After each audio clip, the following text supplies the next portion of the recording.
நம்ம இன்னைக்கு தீபாவளி ஸ்பெஷலாக முறுக்கு எப்படி பண்ணுறதுன்னு பார்க்க போகிறோம்.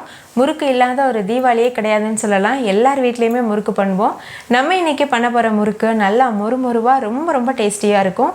ஸோ மிஸ் பண்ணாமல் கண்டிப்பாக இந்த தீபாவளிக்கு இந்த முறுக்கை செஞ்சு அசத்துங்க. ஹாய் ஃப்ரெண்ட்ஸ், வணக்கம். என் பேர் Abhi. Welcome to Indian recipes Tamil. வீடியோக்குள்ளே போகிறதுக்கு முன்னாடி நம்ம சேனல் இந்தியன் ரெசிபீஸ் தமிழை சப்ஸ்கிரைப் பண்ணிக்கோங்க. கூட இருக்க பெல் சிம்பலையும் கிளிக் பண்ணிக்கோங்க.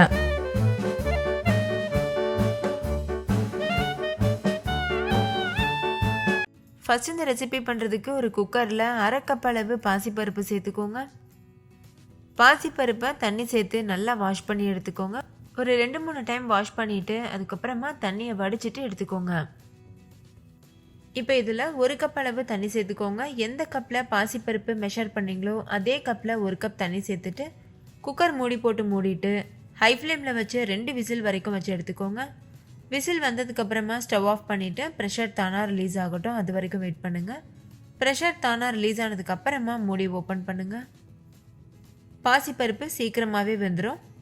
தண்ணி அதிகம் ஊற்றிடக்கூடாது. அரை கப் அளவு பாசிப்பருப்புக்கு 1 கப் தண்ணி போதும். இப்போ பாருங்கள், பாசிப்பருப்பு நல்லா வெந்திருக்கு. நீங்கள் கையில் எடுத்து நசுக்கி பார்த்தீங்கன்னா நல்லா மசிஞ்சு வரும். அப்போ அது நல்லா வெந்திருக்குன்னு அர்த்தம். இதை ஒரு மிக்சி ஜாருக்கு மாற்றிக்கோங்க. அதில் கொஞ்சம் தண்ணி இருக்கும். அந்த தண்ணியோடையே சேர்த்து மிக்சி ஜாரில் சேர்த்துட்டு 1 டீஸ்பூன் உப்பு, 2 டேபிள் ஸ்பூன் பட்டர் சேர்த்துக்கோங்க. பட்டர் வந்து ரூம் டெம்பரேச்சரில் இருக்கணும். நீங்கள் பட்டருக்கு பதிலாக நெய் கூட சேர்க்கலாம். நான் வந்து அன்சால்டட் பட்டர் யூஸ் பண்ணியிருக்கேன். இப்போ இதை ஃபைன் பேஸ்ட்டாக அரைச்சி எடுத்துக்கோங்க. எந்த அளவு முடியுமோ அந்தளவுக்கு நல்லா நைஸாக அரைச்சிக்கோங்க. இதோட கன்சிஸ்டன்சி பாருங்கள், பார்க்குறதுக்கு ஒரு வெண்ணெய் பக்குவத்தில் இருக்கும். இந்த மாவில் கொஞ்சம் கூட கப்பி இருக்கக்கூடாது. இப்போ அரைச்ச பாசிப்பருப்பை ஒரு அகலமான பாத்திரத்தில் சேர்த்துக்கோங்க. அடுத்து இதில் 2 கப் அளவு பச்சரிசி மாவு சேர்த்துக்கோங்க. எல்லா இன்க்ரீடியண்ட்டும் ஒரே கப்பில் அளந்துக்கோங்க. அப்போ தான் மெஷர்மெண்ட் கரெக்டாக இருக்கும். இது கூடவே 1 டேபிள் ஸ்பூன் கருப்பு எள்ளு, ஒரு பிஞ்ச் அளவுக்கு பெருங்காயத்தூளும் சேர்த்து நல்லா பிசைஞ்சுக்கோங்க. ஸ்டார்டிங்கில் தண்ணி சேர்க்கக்கூடாது. நல்லா மிக்ஸ் பண்ணிவிட்டு அதுக்கப்புறமா தேவைப்பட்டதுன்னா தண்ணி சேர்த்துக்கோங்க. அரிசி மாவு வந்து நீங்கள் வீட்டில் அரைச்ச அரிசி மாவு யூஸ் பண்ணலாம். அப்படி இல்லைன்னா கடையில் வாங்கின பச்சரிசி மாவு யூஸ் பண்ணலாம். இடியாப்ப மாவு கூட யூஸ் பண்ணலாம். இப்போ பாருங்கள், நம்ம நல்லா பிசைஞ்சாச்சு. கொஞ்சம் தண்ணி தேவைப்படுது. கொஞ்சமாக தண்ணி சேர்த்து முறுக்கு மாவு பக்குவத்துக்கு பிசைஞ்சுக்கோங்க. தண்ணி வந்து நார்மலான தண்ணி தான் சேர்க்குறேன், சுடு தண்ணி சேர்க்கல. இப்போ பாருங்கள், மாவு நல்லா பிசைஞ்சு எடுத்தாச்சு. மாவு ரொம்ப டைட்டாக இருக்கக்கூடாது, அதே மாதிரி ரொம்ப தண்ணியாகவும் இருக்கக்கூடாது. ஒரு சாஃப்டான கன்சிஸ்டன்சியில் இருக்கணும். இப்போ நான் வீடியோவில் காமிக்கிறேன்ல, அந்த மாதிரி நீங்கள் தொட்டு பார்த்தீங்கன்னா இந்த மாதிரி இருக்கும். இது வந்து பெர்ஃபெக்டான கன்சிஸ்டன்சி. இப்போ இதிலேருந்து கொஞ்சமாக மாவு எடுத்துகிட்டு நீங்கள் முறுக்கு உரலில் ஃபில் பண்ணிடுங்க. நீங்கள் உங்களுக்கு விருப்பமான முறுக்காச்சி யூஸ் பண்ணலாம். நான் வந்து தேன்குழல் முறுக்காச்சி யூஸ் பண்ணியிருக்கேன். முறுக்கு மாவு கொஞ்சமாக எடுத்துகிட்டு இது போல் சிலிண்டர் ஷேப்க்கு பண்ணிக்கோங்க. அதுக்கப்புறமா முறுக்கு உரலில் இது போல் மாவை ஃபில் பண்ணிக்கோங்க. இப்போ க்ளோஸ் பண்ணிவிட்டு நம்ம முறுக்கு பிழிய ஆரம்பிச்சிடலாம். பாருங்கள், நம்ம மாவு கரெக்டாக பசைஞ்சிருந்தோம்னா ரொம்ப ஸ்மூத்தாக பிழிய வரும். இப்போ ஒரு பிளேட்டில் இது போல் கவிழ்த்தி வச்சுட்டு கொஞ்சமாக எண்ணெய் அப்ளை பண்ணிக்கோங்க. எண்ணெய்க்கு பதிலாக நீங்கள் நெய் கூட அப்ளை பண்ணலாம். அதில் முறுக்கை இது போல் பிழிஞ்சிடுங்க. நான் வந்து மீடியம் சைஸில் பண்ணியிருக்கேன். நீங்கள் பெரிய சைஸ் முறுக்கு கூட செய்யலாம். இப்போ அந்த ஓரத்தை லைட்டாக ஒட்டி விட்டுருங்க. இந்த மாதிரி லேசாக வந்து ஜென்டலாக ப்ரெஸ் பண்ணிங்கன்னா போதும். ரொம்ப டைட்டாக ப்ரெஸ் பண்ணக்கூடாது.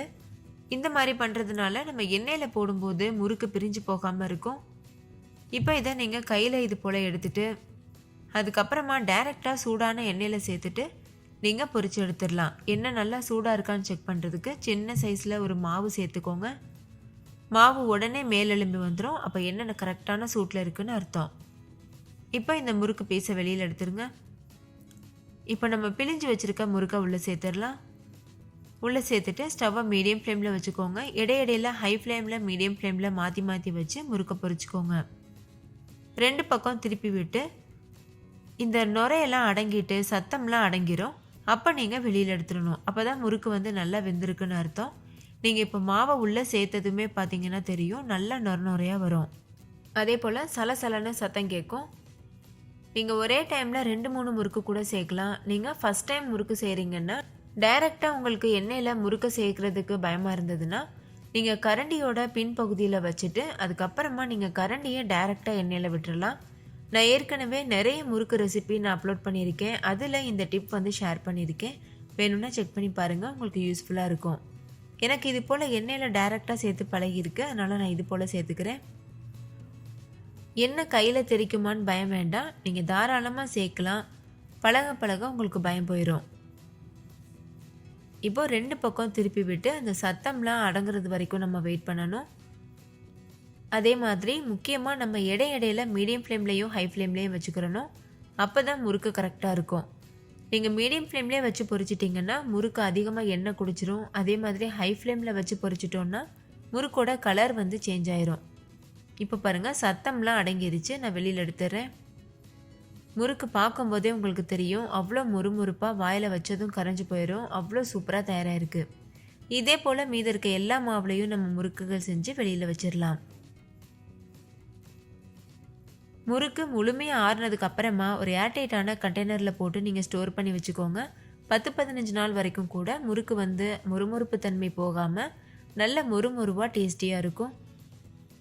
ஏற்கனவே நம்ம சேனலில் உளுந்து முறுக்கு, தேங்காய் பால் முறுக்கு, முள்ளு முறுக்கு, இப்படி நிறைய வெரைட்டியான முறுக்கு ரெசிபீஸ் இருக்குது. அது எல்லாத்தோட லிங்க்குமே டிஸ்கிரிப்ஷனில் இருக்குது. வேணும்னா செக் பண்ணி பாருங்கள். உங்களுக்கு எது கன்வீனியண்ட்டாக இருக்கோ, உங்களுக்கு எது பிடிச்சிருக்கோ அந்த ரெசிபியை நீங்கள் தீபாவளிக்கு செய்யலாம். அதே போல் தீபாவளிக்காக நிறைய வெரைட்டியான ஸ்வீட் ரெசிபீஸும் நான் உங்களோட ஷேர் பண்ணியிருக்கேன். அதோட லிங்க்கும் டிஸ்கிரிப்ஷனில் இருக்குது. வேணும்னா செக் பண்ணி பாருங்கள். அவ்வளோதான், முறுக்கு சூப்பராக தயாராகிருச்சு. கண்டிப்பாக நீங்களும் இந்த பாசிப்பருப்பு முறுக்கை ட்ரை பண்ணி பாருங்கள். இது ரொம்பவே கிறிஸ்பியாக இருக்கும். வீட்டில் இருக்க எல்லாரும் அடிக்கடி செய்ய சொல்லி கேட்பாங்க. அவ்வளோ டேஸ்டியாக இருக்கும். நீங்களே பாருங்கள், உடைச்சதும் எவ்வளோ உடையுது, நல்ல முறுமுறுவாக இருக்குது. ஓகே ஃப்ரெண்ட்ஸ், இந்த முறுக்கு உங்களுக்கு ரொம்ப பிடிச்சிருந்துச்சுல? பிடிச்சிருந்தா லைக் பண்ணுங்கள், ஷேர் பண்ணுங்கள். நீங்களும் செஞ்சு பார்த்துட்டு கமெண்ட் பண்ணுங்கள். தேங்க்யூ, பாய்.